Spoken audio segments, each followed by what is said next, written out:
The religious cults of the ancient world brought to life dark secrets of the occult, the hidden world of the supernatural. Researchers are now discovering that the ancient world's cults and secret societies are founded upon a wealth of technology. Why did an ancient cult communicate with the ghosts of the dead through the power of science? How did technology help a life-size statue of Jesus Christ spring miraculously to life? What ancient science protected a holy military order and its city against certain annihilation?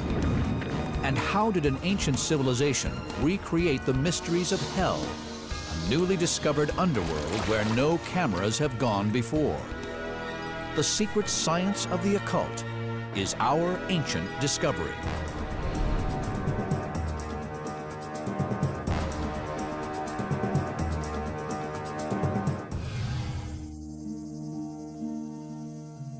The study of the occult is where science meets spiritualism.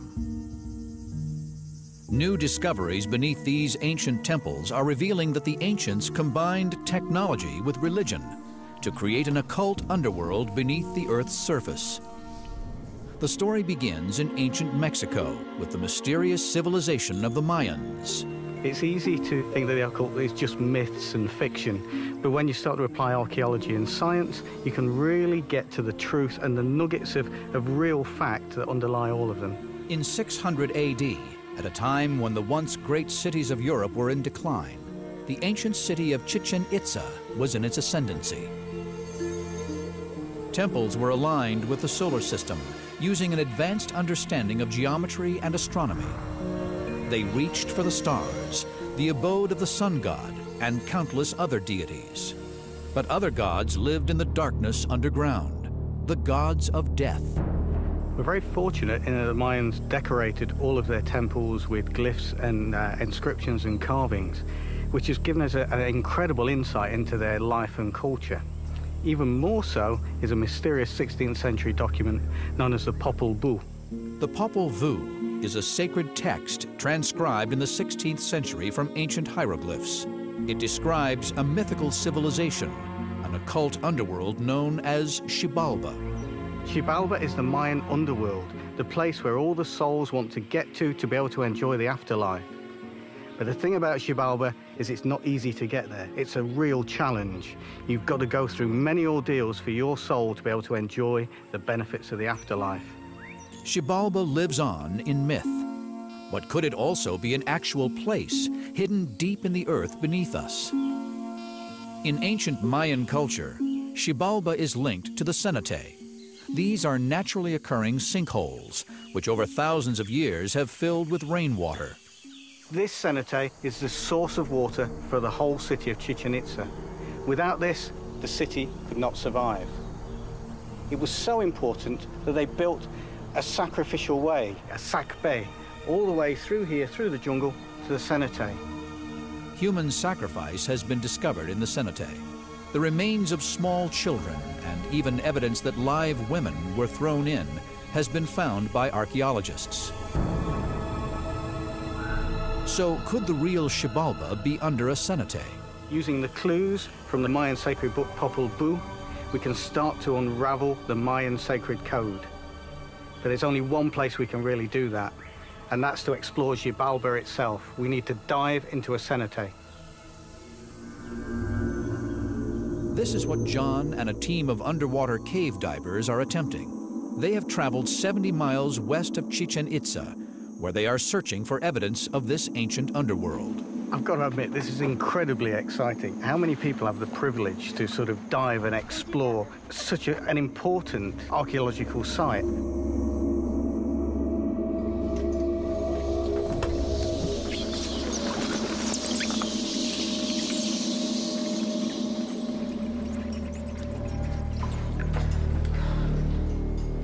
As they probe into the darkness, the team is shocked to find a level of architectural detail almost never seen before beneath the ground.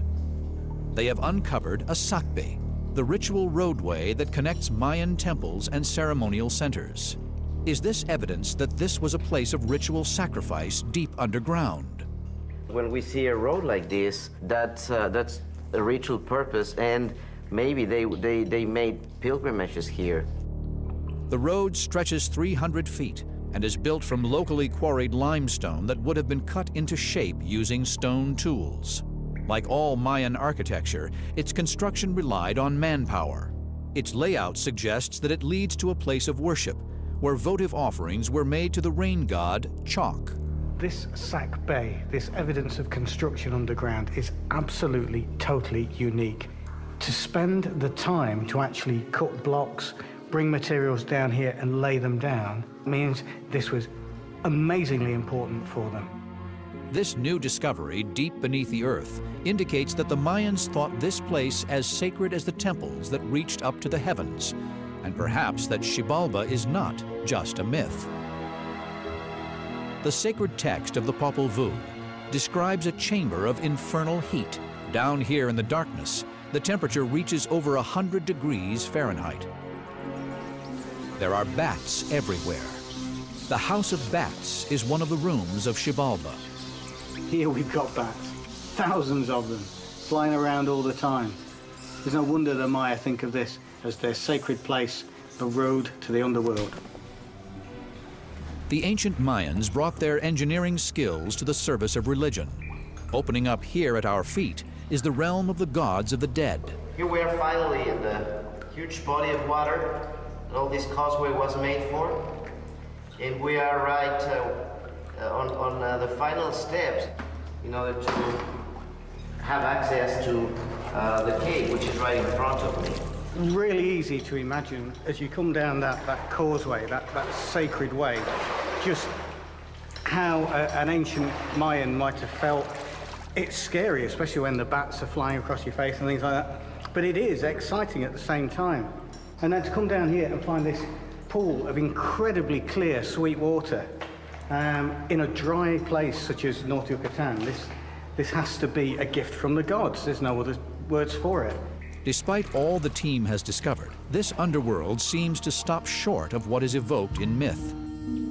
According to the sacred text of the Popol Vuh, and illustrated in the temple carvings, the way of the dead comes to a path that turns to the west, the way to the afterlife. So why is it blocked with water? Is it because the water levels in the cave have risen over the centuries? To answer this question, it's time to put on the diving gear and investigate the cave complex further.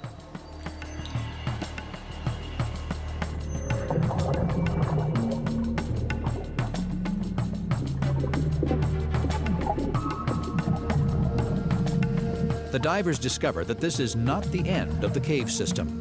In fact, it stretches further and further into the darkness.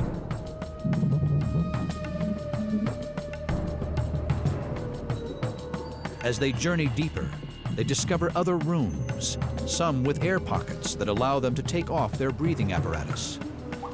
Could these be the houses of demons described in the Popol Vuh? We enter the first room, and it's truly beautiful. It's wonderfully decorated with stalactites and stalagmites. Stalactites and stalagmites can only form in air.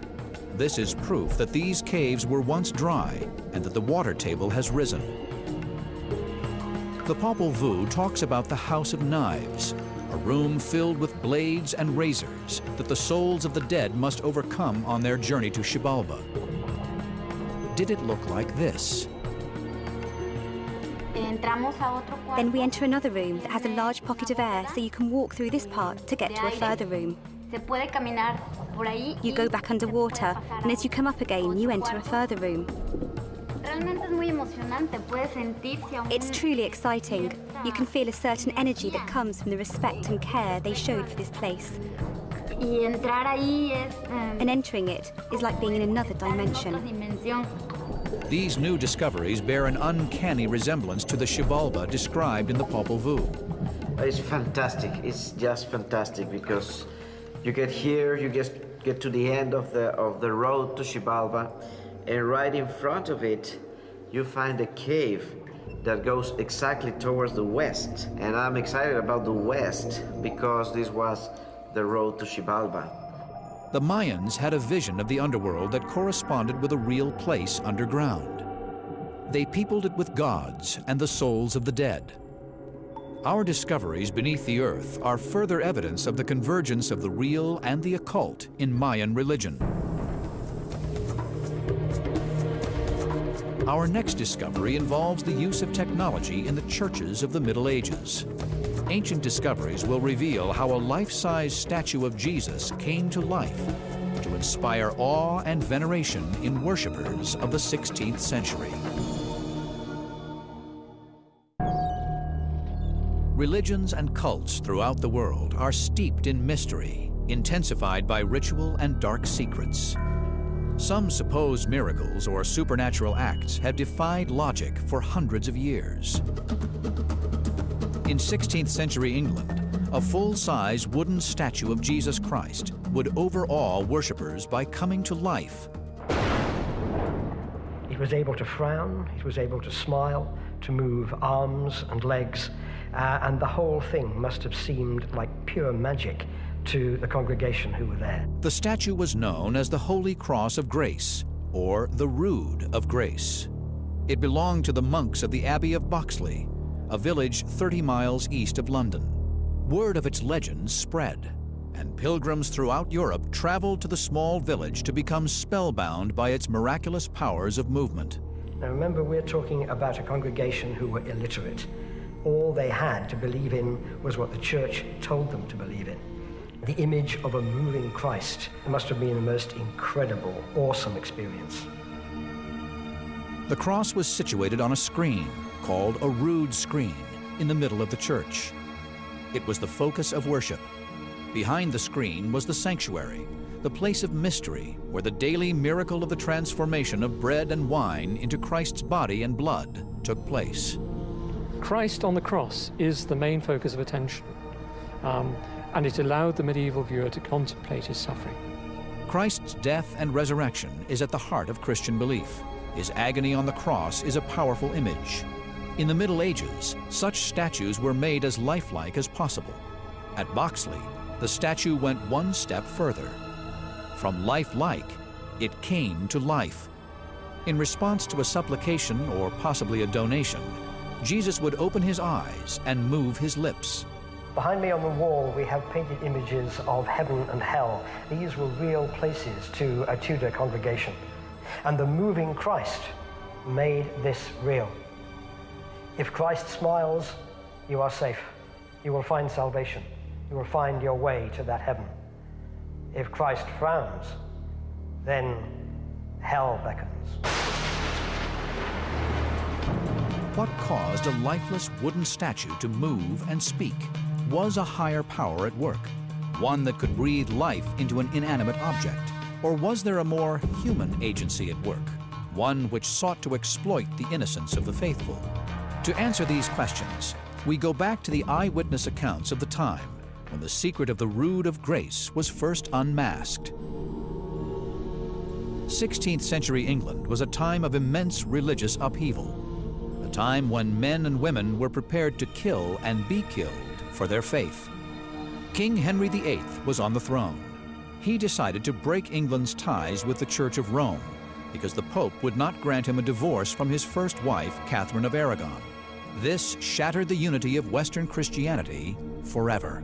Henry VIII breaking with the Church of Rome is a big step because, and he knows it, he is the first king actually to turn against the Pope. So what he's doing is big, bold, charismatic, and all the stuff that Henry wants to be. After breaking with Rome, Henry destroyed the monasteries to get his hands on their immense wealth. To rouse popular support, he gathered evidence of the monks' financial, sexual, and religious misdeeds. In 1538, one of his agents handed him a propaganda coup, a discovery that implicated the monks of Boxley in a fraud behind their famous miracle. A man called Geoffrey Chambers talking about the Rood of Grace at Boxley Abbey.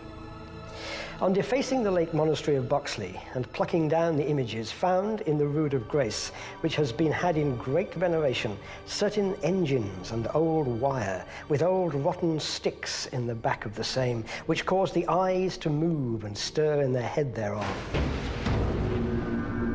The discovery of wires in the Rood of Grace by Geoffrey Chamber exposed it as a temple machine.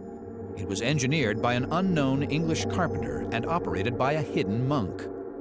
Exactly how the monks manipulated the mechanism is not clear. The physical evidence was destroyed. We can speculate that the head of the figure was pivoted at the back, the eyes moved by wires so they appeared to open, and the lower lip attached with a simple leather hinge that also operated with a wire to simulate speech. What happened to the Rood of Grace is that it was taken down and it was exhibited in various places in Kent and then finally in London. The reason for this was London was already the biggest city in the world. The exposure of the miracle as a mechanical fraud served Henry well. The whole deal with the Rood of Oxley, the Rood of Grace, is that it's one of the showpieces of Henry VIII's Reformation. It's paraded around London, it's shown off the royal court, and finally it's ceremonially burned. And it's used as their biggest single exhibit to prove that the old church was full of trickery and fraud. Why did the monks do it? Was it a technological extension of the wall paintings and statues that encouraged the faithful in their devotions? Or was it a cynical money-making ploy to bring in gullible pilgrims? We shall probably never know. Our next ancient discovery involves a bitter struggle between two world religions. We investigate a religious secret society that brought the art of war to the service of God and its own survival.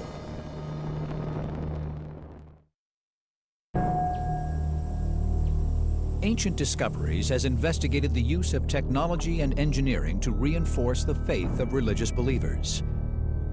Now we will examine how faith inspired new technology to combat its enemies. In the early Middle Ages, the Order of St. John was founded in Jerusalem to care for sick pilgrims. By 1530, they were installed on the Mediterranean island of Malta. Part monk, part soldier, the Knights of Malta dedicated themselves to the spiritual and military defense of Christianity. The order is unique because it did start as a monastic order with the individuals taking the vows, the monastic vows of poverty, chastity, and obedience. And it grew into a warrior order as well to defend the faith. The Knights of St. John were in a religious and military conflict with an Islamic empire that threatened to overrun the whole of the Mediterranean. In 1565, on the island of Malta, they faced annihilation from an invading force sent by the Ottoman Sultan Suleiman the Magnificent. By the time the Ottomans have got their army ashore, there are at least 25,000 soldiers and possibly 10,000 more men from the navy who can be used if necessary. The Christians have around 500 knights, 3,000 mercenaries, probably another 3,500 Maltese militia. The order was outnumbered 4 to 1. If we look at the raw numbers, it might seem that the knights must have been supermen. They took on and defeated 4 times their number of Ottoman troops. Not any old Ottoman troops, but the very best household troops of the most powerful man on earth. How did the knights overcome these overwhelming odds? Prayer and faith doubtlessly inspired their immense courage and resourcefulness. They planned for a 4-week siege, and of course it went on for nearly as many months, with appalling casualties. The order was going to survive by the will of God, or it was going to perish there on Malta. The Ottoman armada of 190 ships was one of the largest invasion forces assembled since antiquity. The thoughts of any knight seeing that huge armada descend on Malta, when the Grand Master of the time, La Valette, had tried for years to persuade Europe that this was going to happen and no aid had come. It was a small force, and we thought, how could we possibly survive this? The order combined one of man's oldest resources with technology to succeed in battle. Throughout the history of warfare, men have constantly tried to find ways of harnessing fire, the most deadly element known to primitive man, a way of getting into the primeval psyche of the human. And the Knights of St. John, like the Greeks of Byzantium, like the ancient Greeks, and in the 20th century, flamethrowers and napalm, they found a way of harnessing fire for military purposes. Andrew has come to Malta's National Library, home to precious documents of the order dating back to before the Great Siege. He has unearthed a text that could reveal evidence of the knight's fabled fire weapon. This is the Balbi manuscript. This is the original first-hand account of the Siege of Malta, written by a man who was there in the first person, printed only a few years after the battle finished.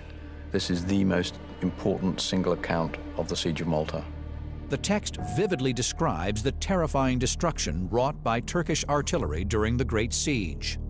One of the things Balbi does is, here at page 39, he describes how when the Turks commenced their bombardment during the night of St. Elmo, the fireworks being thrown up by both sides were so luminous that they turned night into day. Buried in the account is a description of a devastating weapon deployed by the knights. It was called a trump, an old name for a trumpet.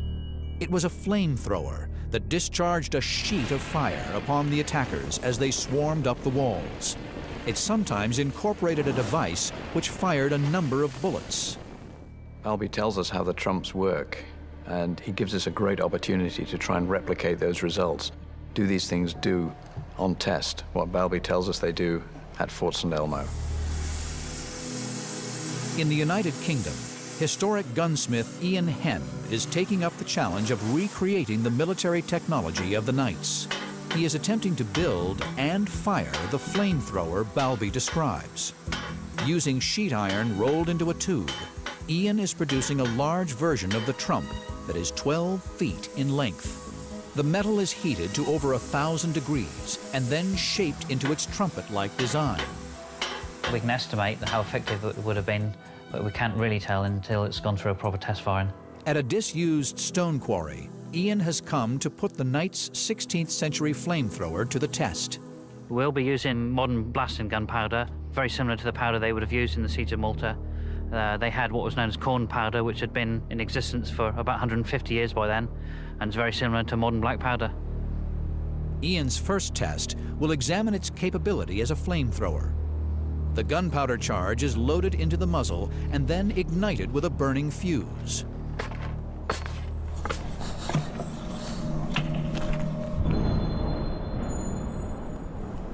Giving fire!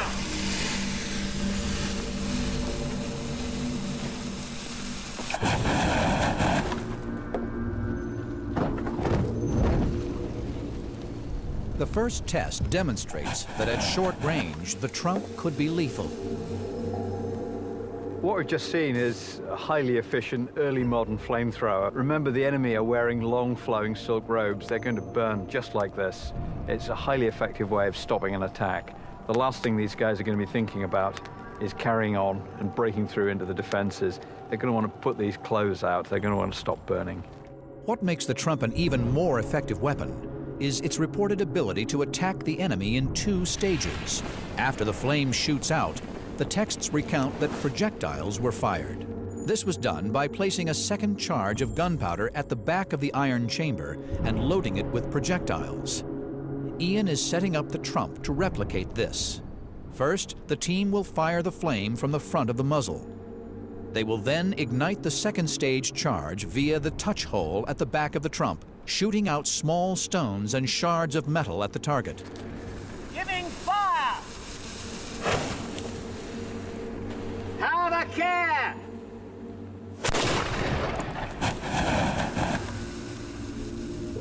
There's a lot of flame, a lot of smoke, a lot of noise, not once but twice. So you can be set on fire, you can be shot. And at night, with these large flashes and flares, it's going to be a really frightening thing to be coming up against. The tests confirm that the trump would have been an effective close-range firearm against besiegers attempting to breach castle walls, and would have performed exactly how the Balbi text describes it. It combines a terrifying stream of fire with a deadly hail of shot.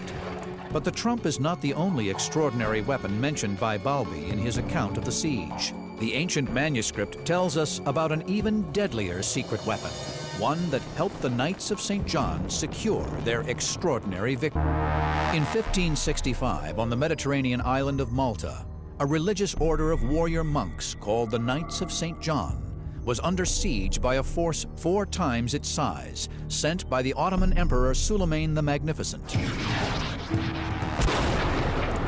The extraordinary victory of the Knights in their holy war was partly due to the development of terrifying weapons. The mysterious arts of the armorers of the Knights of Malta are being investigated by historian Andrew Lambert. He starts at Fort St. Elmo, where the siege began. Out here we can see just where the Turkish galleys would have been, forming up under oars, ready to bombard the castle. And there would have been dozens of them, each one with 2 or 3 cannon facing forward, continuous rain of fire on the seaward side of Fort St. Elmo. Throughout June and July of 1565, fighting was intense. Both sides were merciless, and thousands of soldiers were killed. When the Ottomans capture some knights, they crucify them in a mockery of the crucifixion of Christ, and then float them across the harbor to try and intimidate the knights into surrendering. The knights respond by beheading their Turkish prisoners, which is again blasphemous, and firing their heads back into the Turkish camp. There's no quarter expected. This is life and death, and the losers will die. The knights had to play for time. If they could hold out until the winter, the Turks would have to return home. Until then, they needed every possible device and stratagem to keep the Turks at bay. One of the devices described in the ancient texts is known as the fire hoop. For the defenders of St. Elmo, this was the crisis. Under constant artillery bombardment, the men standing at the parapet would have been cowering below under heavy artillery fire, constantly being sniped at with muskets. They'd have brought the hoops blazing, 1 man on each side, with long iron tongs. And the trick was to flick them over the top and get them rolling down onto the Turkish infantry as they stormed up the assault bridge. They're often referred to as firework hoops, and they were, in fact, smeared in linseed oil with wool and gunpowder. And the idea was that these were like gigantic Catherine wheels spinning through the air. Because of what is on those hoops, we have a sticky, burning mess. It is almost impossible to put out. How would this unlikely weapon work in practice? What was so innovative about the hoop? Could it really give defenders a decisive advantage against a mass assault of determined warriors with ladders and siege engines? These are questions ancient technology expert Richard Windley is attempting to answer using the same materials described in the Balbi manuscript. So basically we've got a large hoop. We bind it with wool and cotton, and these would then be soaked in flammable oils. And then over the top of that, we start to bind material. Something like coarse hessian or any old material which is going spare will do the trick. This is then bound round very tightly and held on with wire, and then it was dipped in molten pitch. They also use flammable compounds. The flammable compound Richard is using consists of natural oils and waxes, animal fat and gunpowder, ingredients available to the knights during the siege. This was a highly secret formula in the Middle Ages and was applied to the iron hoops usually used to make barrels. Because I don't know what's going to happen, I'm going to pop the goggles on just for safety and light it, and we'll see what happens.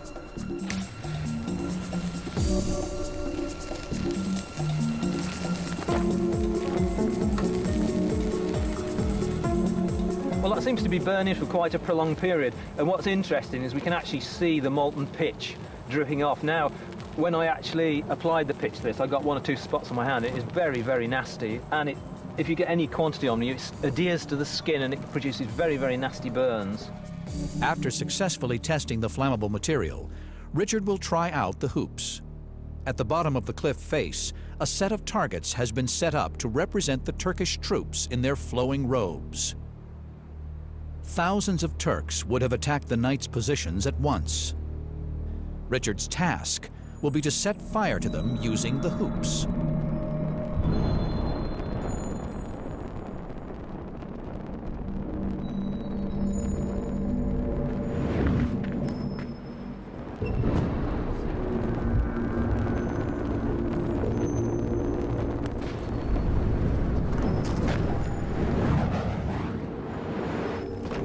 Despite their simple appearance, the damage caused by Richard's fire hoops is remarkable. It gives us an indication of why the weapon was so critical to the knights.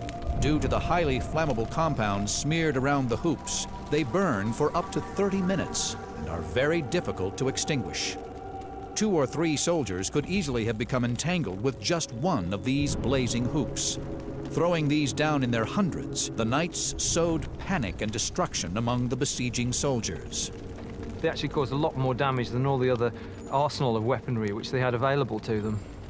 In their own small way, the fire hoops played a critical part in the successful defense of Fort St. Elmo, far longer than the knights had anticipated or the Turks had hoped that the siege would last. So they might just have tipped the balance between success and failure in what was the pivotal battle of the 16th century. The knights came within days of defeat. By September, they had just 600 men able to fight, but they held out. The Ottoman army was depleted and demoralized. They gave up the siege and sailed back to the east. These two forces met, they fought it out, and the Christians came out on top. This time, a little bit of skill, bit of luck, some new weapons, but ultimately the Christian West would triumph because it had a more powerful economy, more innovative technology, and within 150 years, the Ottoman Turkish Empire was a backwater, and it was the Christian West that ruled the world. In our next ancient discovery, we investigate an archaeological site that holds dark secrets. We explore a mysterious world in which the ancients used their knowledge of technology to recreate the realm of the dead here on Earth. In northern Greece, in the middle of the 20th century, archaeologists uncovered a strange site that had remained hidden for over 1,000 years. It was a mystifying maze of corridors and rooms leading to a central sanctuary. In a stone chamber hidden underground, the archaeologists discovered figures of ancient gods. More intriguing were the remains of substantial machinery. Now, ancient historian Michael Scott has set out on a mission to discover the site's secrets. Well, since 1953, finds have been coming to light at this site that has left us with a mystery. We have a heavy-duty machine here. We have counterweights made of solid iron. We have ratchets, which would have been used as a kind of braking mechanism. But what is this machine? Opinions are divided. On the one hand, some people think that we have some kind of catapult, or indeed several catapults. The iron machine parts date to the 3rd century BC. If they had a military use, experts suggest they would probably have been part of a large catapult that could have been used to defend the site. There is another, more compelling theory, that the machinery was somehow connected with secret occult ceremonies that were practiced here. The site was a cult shrine dedicated to necromancy, the Greek word for consulting the dead. Pilgrims, both rich and poor, would come from far and wide to discover their fate by speaking with the spirits of those who had passed on. Also found at this site was a statuette of the goddess Persephone. Persephone, the wife of Hades, the lord of the underworld. Persephone, the woman that Hades came back up from the underworld into the real world to grab and take back down to the underworld as his bride. So what we may have here at this site is not some kind of defensive farm or keep, but actually an oracle of the dead. And these heavy-duty weights, this lifting mechanism, may well be something to do with that oracle. But why would a place of religious ceremony need heavy machinery? Perhaps the pilgrims here needed help in visualizing the ghosts they were consulting.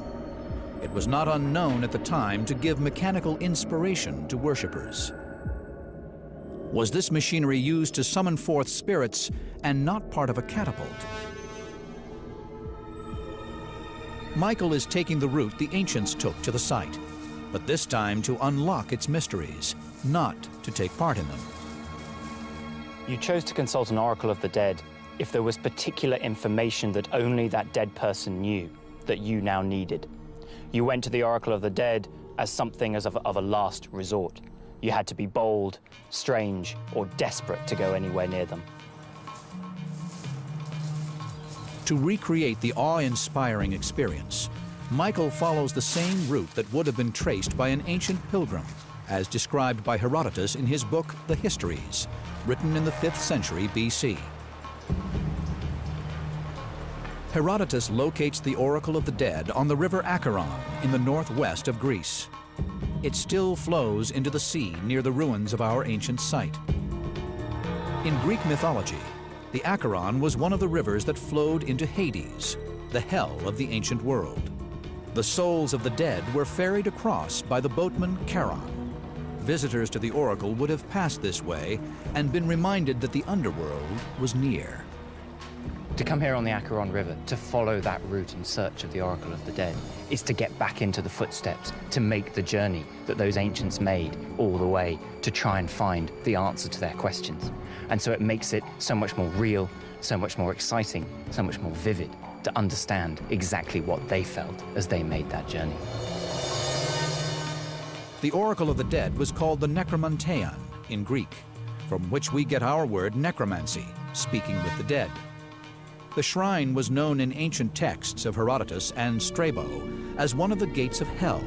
Destroyed by the Romans in 167 BC, it was buried in the rubble of time. The site was rediscovered and excavated in the 1960s, which is when the machine parts were discovered. The location corresponds to descriptions in the ancient texts.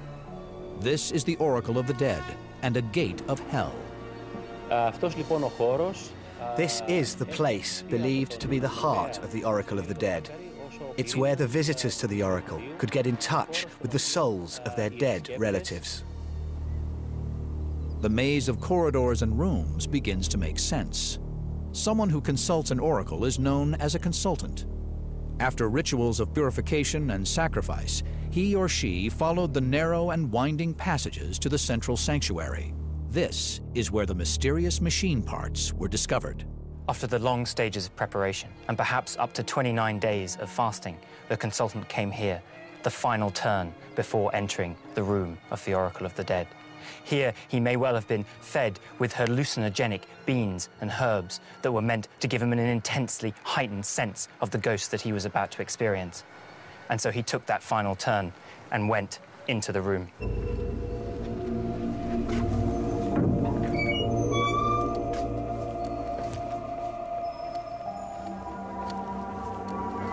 Upon entering the oracle chamber, the consultant would be disoriented by the natural hallucinogens, their psychedelic properties enhancing the pilgrim's perception and emotion. When you came into that room, it would have been dark, just like where we are now. The priests would have been chanting more and more incessantly, creating the atmosphere. And then, out of nowhere, out of the mists of time and the underworld itself, came a vision of that spirit, and perhaps a voice echoing up, answering your question.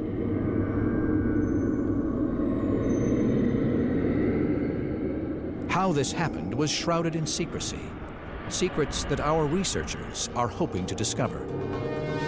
They are investigating the theory that the mechanical parts found at the site belonged to a machine that lowered the ghostly apparition that ancient writer Herodotus describes in his account of the Oracle of the Dead. If these apparitions of ghosts did appear, then it's most likely that they came down from above, a first floor from which they were lowered on some kind of crane mechanism. But to get any further, to know for sure, we need to test it out. Perhaps these apparitions were human. Ancient technology expert Richard Windley is investigating the theory. Using the iron components recovered from the site as his template, he is reconstructing a mechanical lifting device that could have been mounted in a room above the central sanctuary. There are one or two rather mysterious objects which are sort of cog-like. Now, my feeling is they're probably not cogs. They look more like some sort of ratchet device. And this would be consistent with a kind of simple winch technology. Michael has joined Richard at the Ancient Discoveries testing facility, where they will try to work out how the ancient priests created their spirit from the underworld. To lower the priest, Richard has constructed a winch-based crane that lowers a piece of rope using a hand crank, similar in principle to a winch on a tow truck. The machine is constructed out of iron and wood and has a ratchet on the side of the shaft. This can be used to stop the weight returning back down. With a big long handle, you can actually apply more leverage to a relatively small shaft, and around this shaft we wind the rope, so that for every sort of major turn of the handle, the rope is only moving a few inches. We call this mechanical advantage. The handle may move actually through several feet, whereas the rope's only moving through several inches. Using this mechanical advantage, Richard's machine can lift or lower up to 300 pounds on the rope by applying only a few pounds of force on the handle. To test this crane lifting mechanism, we've recreated the archaeological site. Imagine I am the consultant coming in to the Oracle of the Dead. Richard, up on the first floor, replaces what is now the church at the site, where there would have been a hidden first floor with the crane tucked away. And below that, we have our stuntman, John, who's going to play the part of the priest who would have been let down into the consultant room to pretend to be the spirit of the dead come to answer the question. Such a machine was common in the theaters of the ancient world to lower gods from heaven onto the stage. Here, it is used to summon a spirit from hell.